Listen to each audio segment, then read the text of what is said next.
juste d'abord une première remarque sur ce que veut dire une société civile. Moi, j'ai l'impression, j'utilise moi-même des fois ce terme, mais quand j'y pense, je me dis de quoi suis-je en train de parler. J'arrive pas à saisir les civils. Donc si c'est civil, ça veut dire que je ne parle pas des militaires.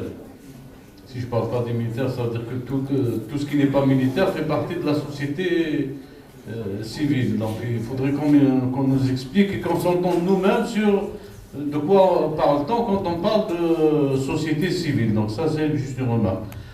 La deuxième remarque que je voulais faire, c'est au sujet de l'intervention de notre ami de Mauritanie. Ça, des fois, j'ai l'impression qu'on cherche à trop débattre. J'ai remarqué un de ces titres, c'est les buts que se donne l'organisation syndicale, c'est de prendre en charge les problèmes socio-professionnels des travailleurs. Moi, je pense que si on approfondit simplement ce premier point, on a tout réglé. C'est-à-dire, on se pose la question, régler les problèmes socio-professionnels des travailleurs.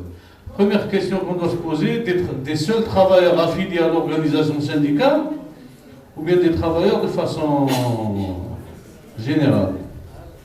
Parce que je pense que si on a fondé, si le syndicat est fondé, le maître mot de cette fondation, c'est la solidarité.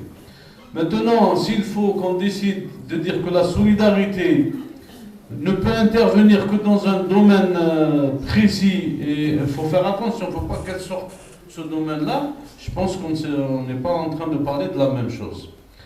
Quant aux autres aspects parce que j'ai entendu des termes qui ne m'ont pas plu vraiment, on parle beaucoup de bailleurs de fonds, on a l'impression que, je crois que l'expérience mauritanienne a un peu prévalu là-dessus.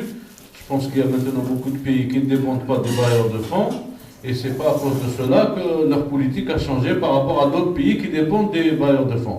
En plus, cette neutralité, cette supposée neutralité des bailleurs de fonds qui disent « je vous donne de l'argent à condition que vous respectiez vos organisations syndicales », moi je crois que c'est une vue de l'esprit.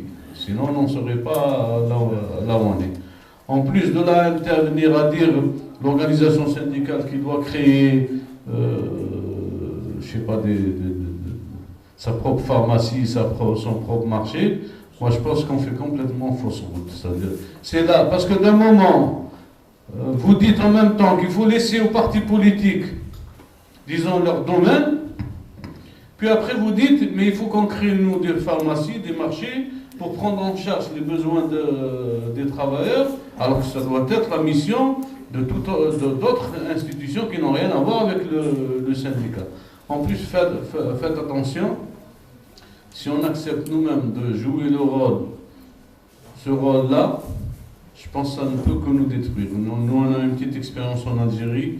Lorsque la question des heures sociales a prévalu en Algérie, tous les syndicats qui ont essayé de placer cette question au centre n'ont rien eu, se sont cassés la tête, c'est-à-dire tant que c'était la seule revendication.